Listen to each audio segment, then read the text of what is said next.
queridos alunos, eu sou a professora Aldaleia Santos, sua professora de ciências, e vamos para a nossa aula de número 10, com objeto de conhecimento, mecanismos reprodutivos, detalhamento, fecundação, gestação e parto.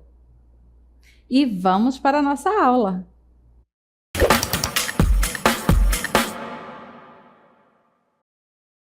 Olá, queridos alunos! Hoje eu lhe convido a embarcar numa viagem maravilhosa sobre a origem da vida.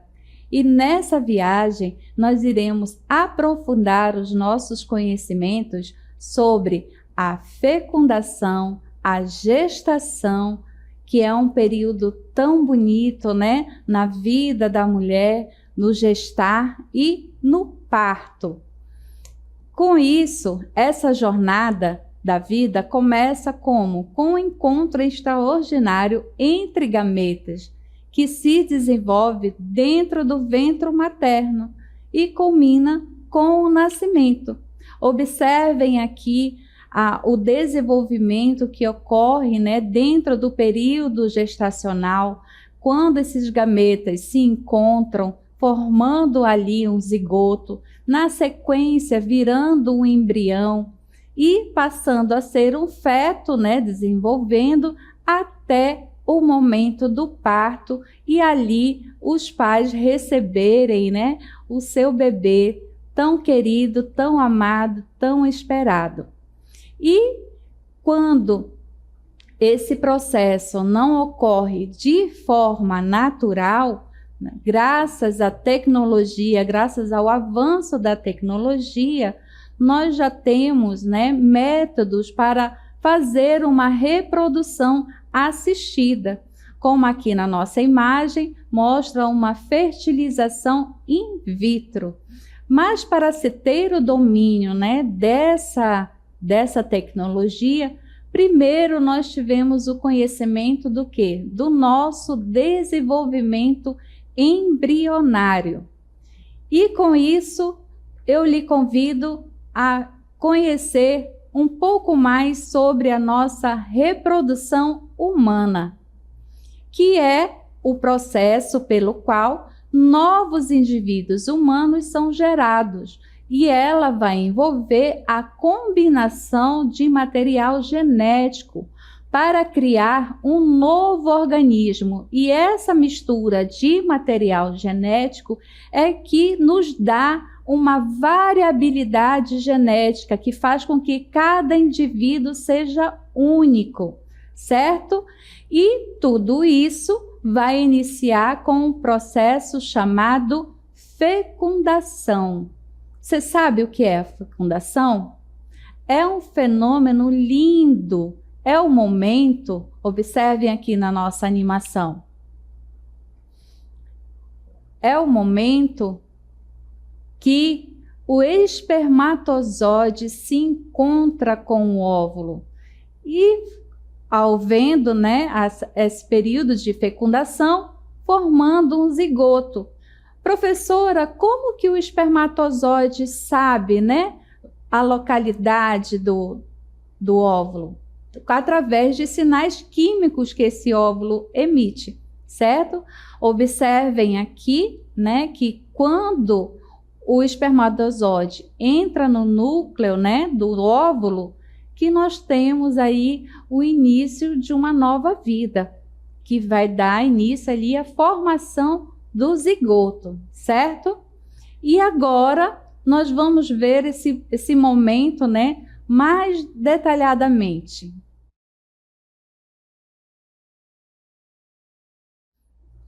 Então, nós vamos ver aqui na nossa animação, né,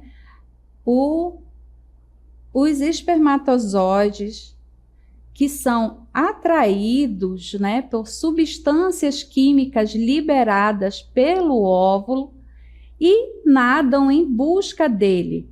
Essas substâncias, elas estão no sêmen, né, que estimulam tanto a contração da musculatura do útero, né, que juntamente com o movimento dos flagelos levam esses espermatozoides até a tuba uterina.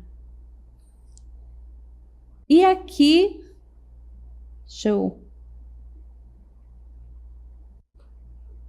E aqui nós vemos, deixa eu voltar aqui. Aqui, quando o espermatozoide penetra a camada da membrana do óvulo, você vê aí que a parte da cabeça do espermatozoide, né, onde vai ter ali o material genético, entra no núcleo e com isso tem esse bloqueio da polispermia, que é o quê? Para evitar que outro espermatozoide entre também nesse núcleo, certo? Evitando assim que haja, né, mais de um espermatozoide dentro desse óvulo, certo? E assim é o que ocorre. Então, nós estamos vendo que milhares de espermatozoides que entram vão morrer pelo caminho. E ao encostar no óvulo, né, vai acontecer uma reação, onde o acrossomo dos espermatozoides vai liberar enzimas digestivas. Ali na parte inicial desse espermatozoide é composto só de enzimas digestivas, de lisossomos. E quando o primeiro espermatozoide consegue atingir a membrana vitalínica, né, a parte mais interna, vai fazer o quê? O surgimento do bloqueio da polispermia, né, e impedindo a entrada de outros. Certo? Agora vamos ver isso na imagem para a professora detalhar. Então, aqui no processo de fecundação, vamos observar aqui na nossa imagem. Nós temos, observe aqui, a fusão, certo? A fusão da membrana do óvulo com o espermatozoide. E aí, o que acontece? Há uma reação no acrossomo, na cabeça desse espermatozoide, certo? E lembra que a professora mostrou a polispermia, que é uma membrana? Ela é originária da onde? Daqui desses grânulos corticais, eles soltam também as enzimas, né, que contém dentro deles, fazendo ali como se fosse tipo um campo de força para impedir que outro espermatozoide entre no óvulo, certo?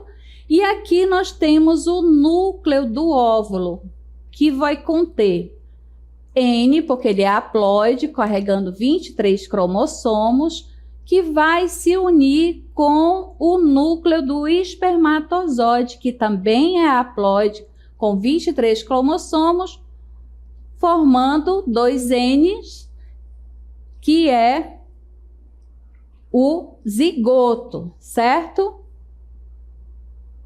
Então, a fertilização, ela inicia quando ocorre a fusão da membrana dos gametas e a secreção dos grânulos corticais, que atuam como uma barreira impedindo a entrada de outros espermatozoides. O ovócito secundário completa sua divisão, formando um corpo polar secundário. E o pronúcleo feminino, né, é formado ali, aumentado. O núcleo do espermatozoide vai aumentar de volume, originando o pronúcleo masculino, e ali vai acontecer a união dos conteúdos dos pronúcleos, tanto masculino e feminino. Vamos observar isso na imagem. Então, aqui nós temos, aqui o óvulo, certo? O espermatozoide entrou, o pronúcleo feminino. Aqui a gente observa o quê? Que a parte onde contém o material, que é a cabeça do espermatozoide, o acrossomo, né? Ele permanece, mas a cauda vai ser o quê? Digerida, certo? Aqui nós temos o segundo corpo polar, que contém ali o resto do material genético do óvulo, certo?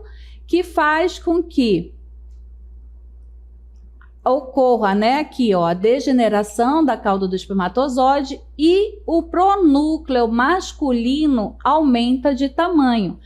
Lembra que aqui, olha, ele está menor, o pronúcleo feminino e o pronúcleo masculino, certo? E aqui nós temos o primeiro e segundo corpo polar. Esses corpos polares aqui, eles são, durante o processo de formação da célula, né? Lembrando que nós temos 46 cromossomos. Quando as nossas células reprodutivas, elas vão levando metade do material genético. Então, metade é preservado no núcleo e metade entra para esse corpo polar para ser o quê? Degenerado, que ali, assim, permite a viabilidade genética, né, na formação de um novo indivíduo, certo? E esse corpo polar, ele também é muito importante para sinalizar a qualidade do óvulo.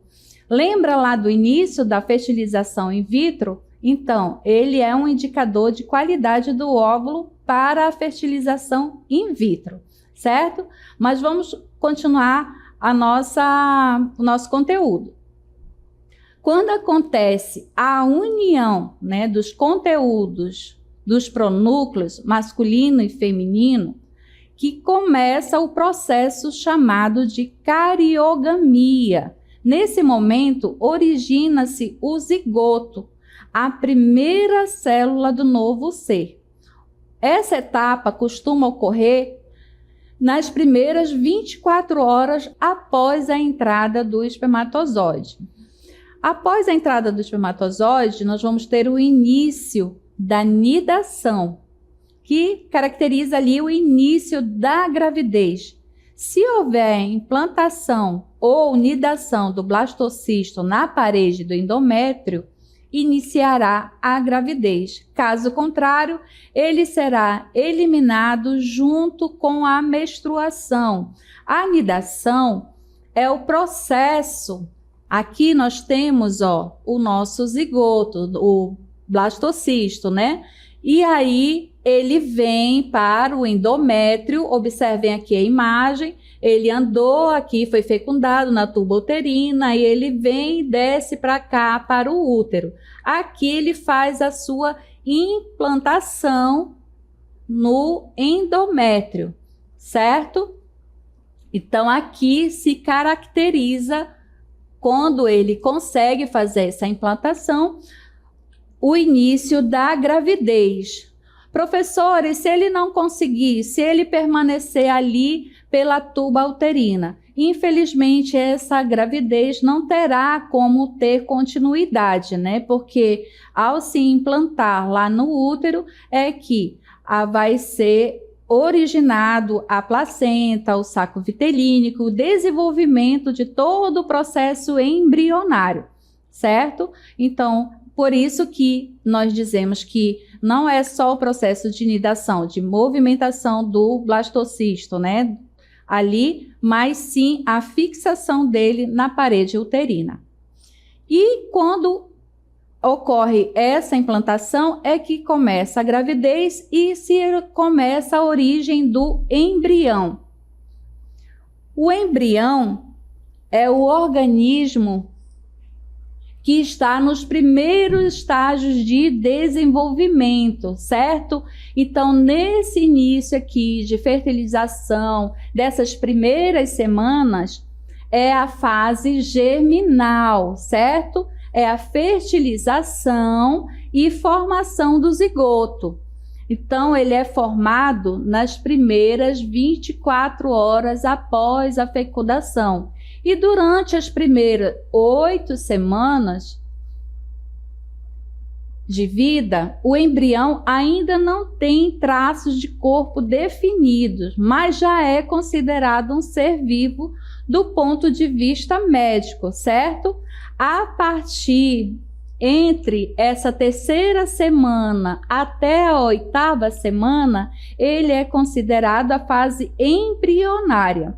A partir da nona semana, que inicia a fase fetal, que vai ter um crescimento acelerado, a maturação dos órgãos, né, e o desenvolvimento dos seus sistemas funcionais.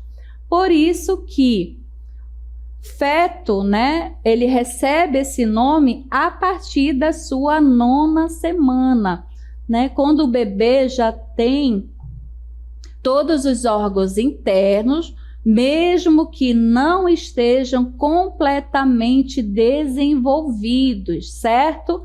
Se inicia a etapa fetal.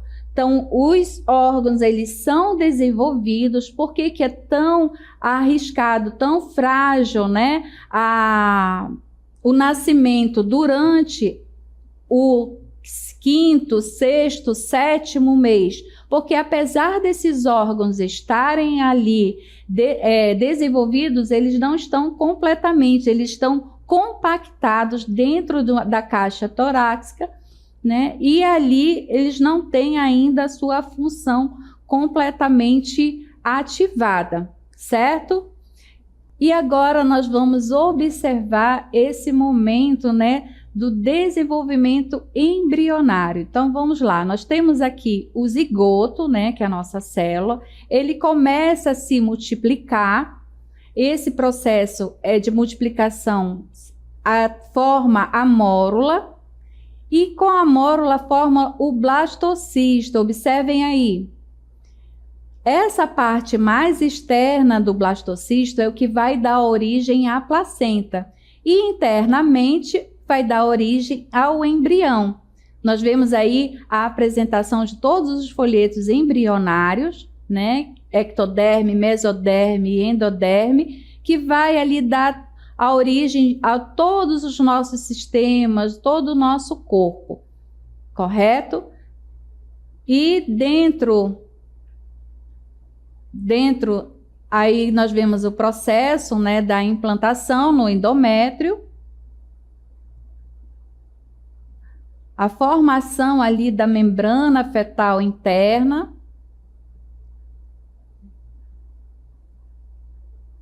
e a formação do tubo neural, certo? E com isso formando o nosso embrião,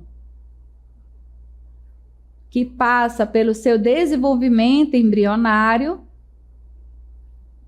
avançando até a formação do coração.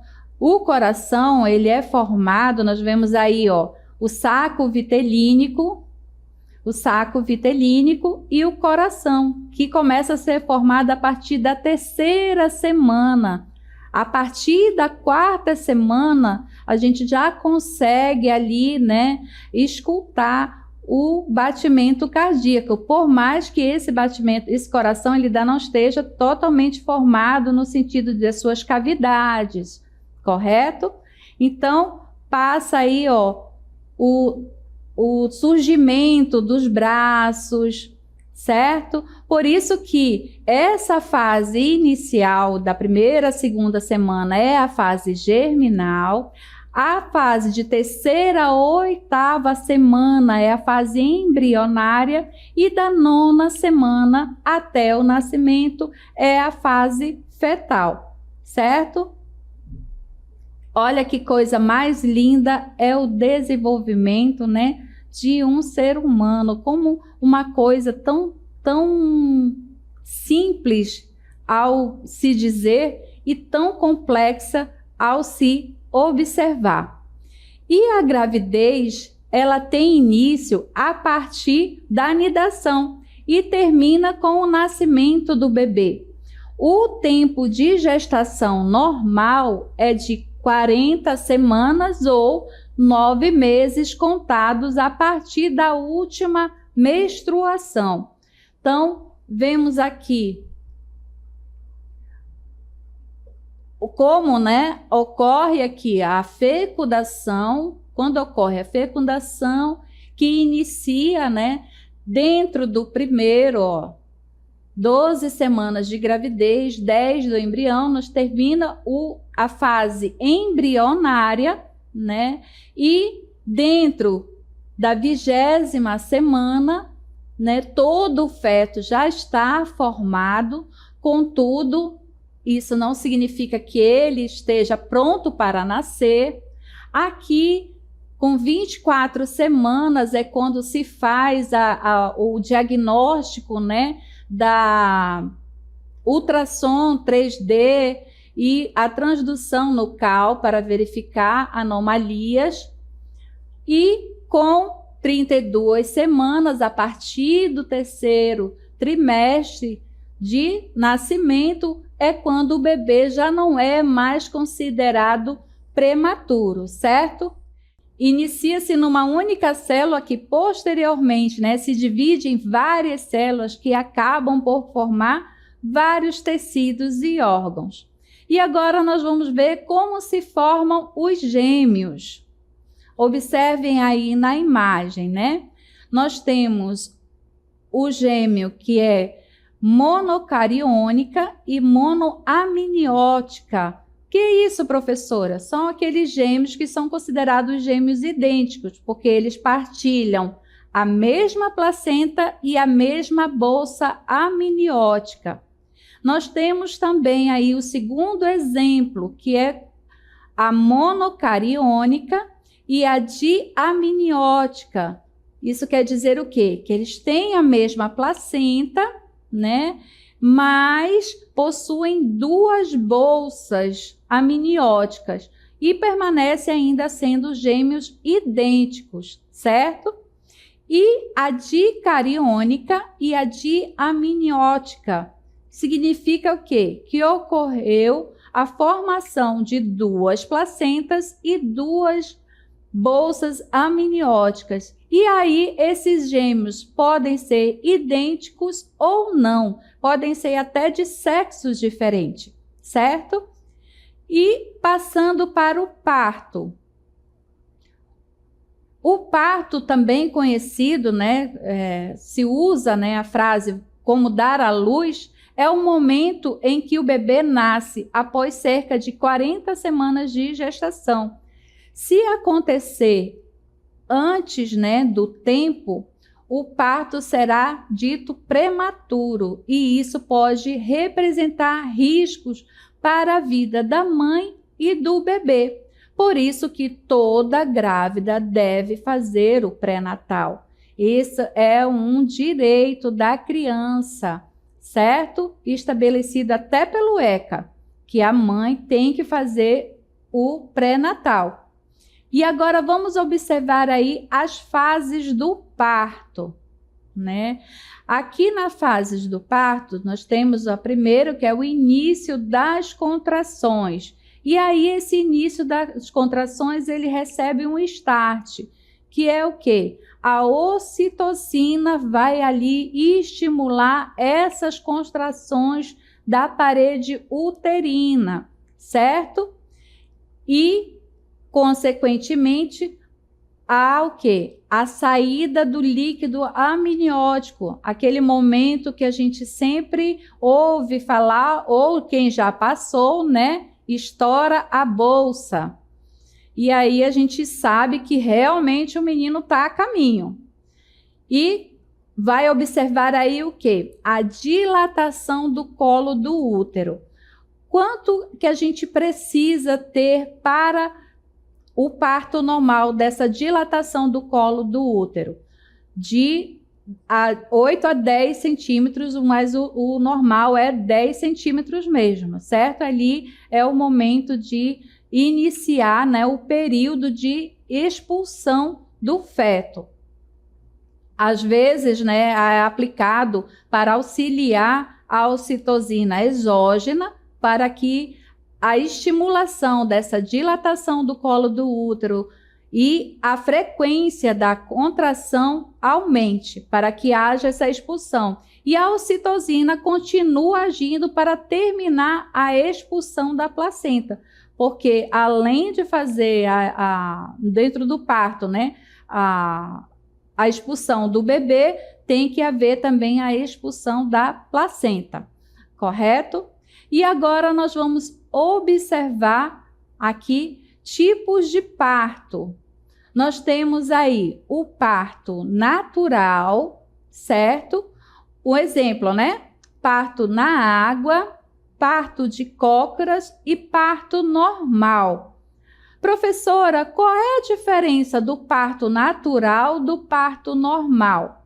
O parto natural, ele é acompanhado, pode ser acompanhado por uma doula, pode ser acompanhado por uma parteira, mas ele não vai ter intervenção médica, ou seja, ela não vai receber nenhum tipo de anestesia, nenhum tipo de corte, nada, é a ação do seu corpo mesmo, por isso que é parto natural. E já no parto normal, a mulher entra em trabalho de parto, vai fazer a expulsão do bebê, mas pode receber a ocitocina exógena, pode receber um corte na sua região vaginal para auxiliar, né, aumentar ali a passagem, né, do bebê, certo?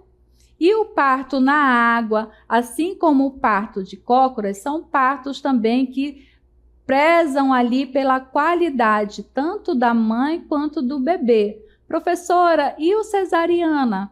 O cesariana é uma intervenção médica, né, que ali já é quando ou a mãe ou o bebê são em risco. Então, precisa que haja essa intervenção. Por isso, a importância do pré-natal. Você tem que iniciar seu pré-natal assim que você descobre que está grávida, porque há ali medicações, exames, acompanhamentos, vacinas que você precisa fazer para que você tenha uma gestação normal, seu bebê tenha um desenvolvimento embrionário correto, certo? E com isso chega todo ao fim, né, do seu período gestacional com saúde. E agora eu termino com essa reflexão, que cada nascimento é um marco da continuidade da vida e da incrível capacidade do corpo humano na sua reprodução. Essa foi a nossa aula sobre fecundação, gestação e parto. Espero que tenham gostado.